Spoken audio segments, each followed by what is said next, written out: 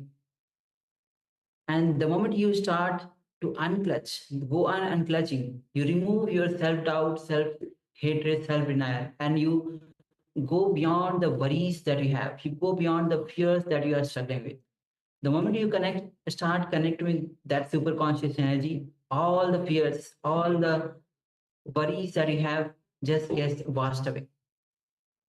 When that flood of just super conscious energy lands into you. Yes, so take a moment and start sharing what was revealed to you through your third eye. Swamiji is a very beautiful example of how when you are enlightened, the inner space becomes like 1 million acre. And when, as a normal person, suppose you have a 10 acre of a land where some crops are growing, rice is growing, pulses are growing, some other crops are growing in that 10 acre of land. When you that super conscious, you establish in that super conscious energy, your inner space becomes like 1 million acres. So that 10 acre is negligible or insignificant in front of that 1 million acre of inner space. So events there, but it doesn't disturb you anymore. So when you allow Swamiji's energy to flow through you, you grow your inner space. You allow that super conscious energy to land. And all the worries, all the fears that you are struggling with will not even be disturbing, will be negligible in front of that vast super conscious energy. So take a moment and share.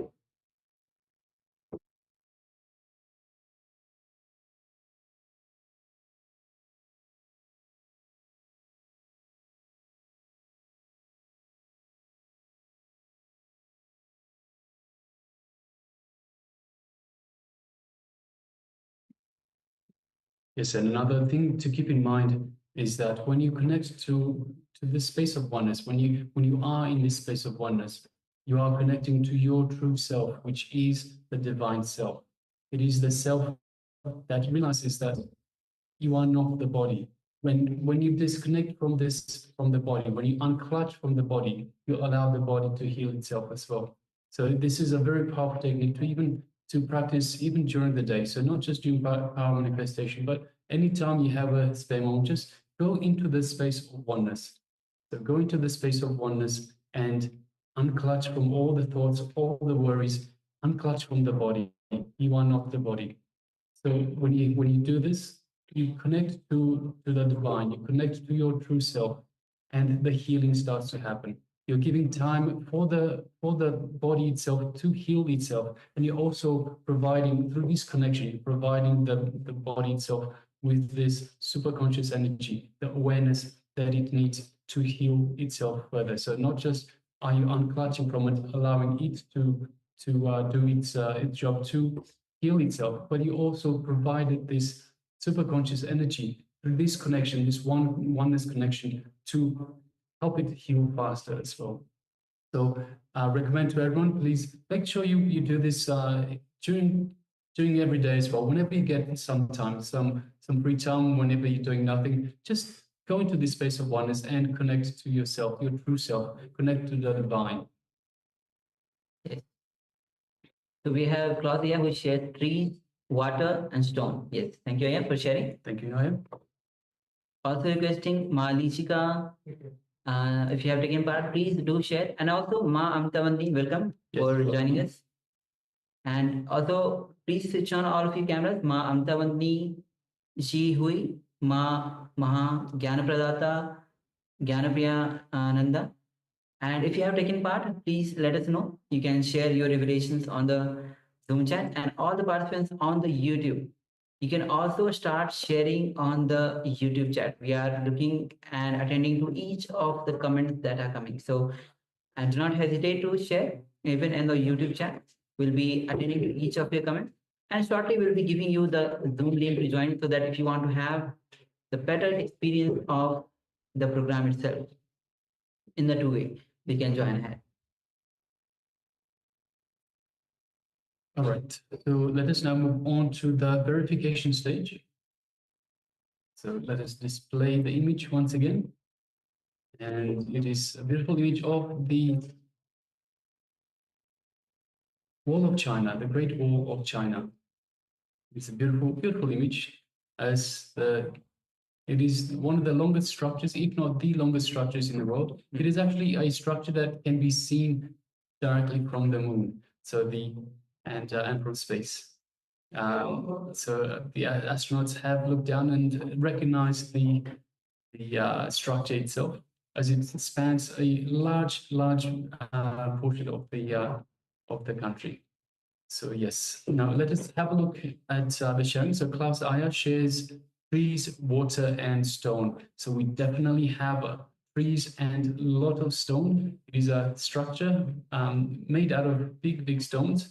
So yes, we definitely have the trees, we definitely have the stone, and of course we have the mountains themselves that the structure is built on, which are also stone. We don't see the water here, but yes, we definitely have trees and stones here. Thank you very much for sharing, Class I, and congratulations for manifesting this power. Yes, great. So now we'll be moving on to the second round of this manifestation. So again, you can go ahead and cover your eyes with the blindfold or the piece of cloth. And requesting the other participants that have not taken part in this power manifestation, please take part. So this is your time with the divine. This is your time to build, to strengthen this connection, this feeling connection, this space of oneness with Paramashiva, this space of oneness and feeling connection with the Supreme Pontiff of Hinduism, with Swamiji himself. So requesting, please take part in these power manifestations and let us manifest this power of the third eye. Yes. So as you sit with your head, neck, spine in a straight line. As day before yesterday or yesterday we had seen, the moment you sit with your head and spine in a straight line, you are in a weightless state, balanced state. So as you sit with your head and spine in a straight line, you facilitate the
bless you all.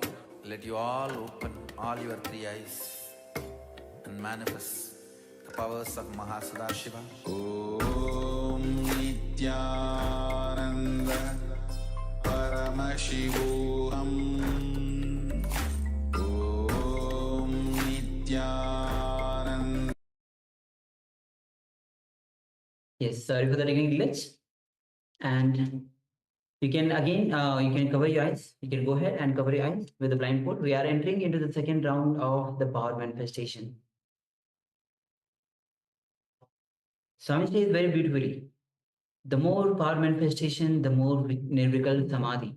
The more power manifestation, the more restful awareness. So, as you sit with your head, neck, spine in a straight line, remove all your self-doubts. Unclutch from every single thought that is coming up. Just be aware. Do not engage yourself. Do not get carried away by any of your thoughts that is coming. Whether the thought to move your hand, just do not engage with that thought. Whether you want to move out of your seat where you're sitting, just let it pass. Just be aware of the thoughts without engaging with those thoughts. Whether it is a thought of a worry, just be aware. Do not get engaged by that thought of worry, or even a thought of worries or any anger that is coming up. Just be aware and unclutch from every single thought. Unclutch from even the word unclutch. Then you enter in a space of that pure unclutched space where Paramashiva, the super conscious energy, the restful awareness is there. Now, with this deep feeling and gratitude to Swamiji, let's start chanting Mahavakya. Om Nithyananda Paramashivoham. Om Nithyananda Paramashivoham. Om Nithyananda Paramashivoham. As you keep chanting the Mahavakya, let's enter into this manifestation. The image is now being projected. Let's begin. Nithyananda Paramashivoham. Om Nithyananda Paramashivoham. Om Nithyananda Paramashivoham. Om Nithyananda Paramashivoham. Om Nithyananda Paramashivoham. Om Nithyananda Paramashivoham. Om Nithyananda Paramashivoham. Om Nithyananda Paramashivoham. Om Nithyananda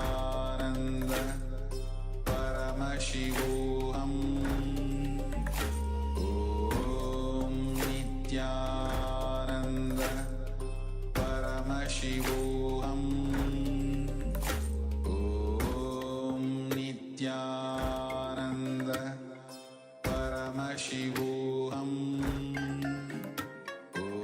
Om Nithyananda Paramashivoham.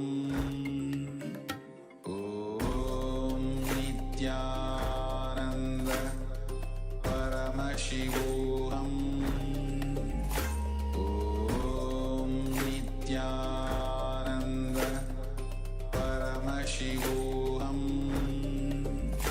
Om Nithyananda Paramashivoham. Om Nithyananda Paramashivoham.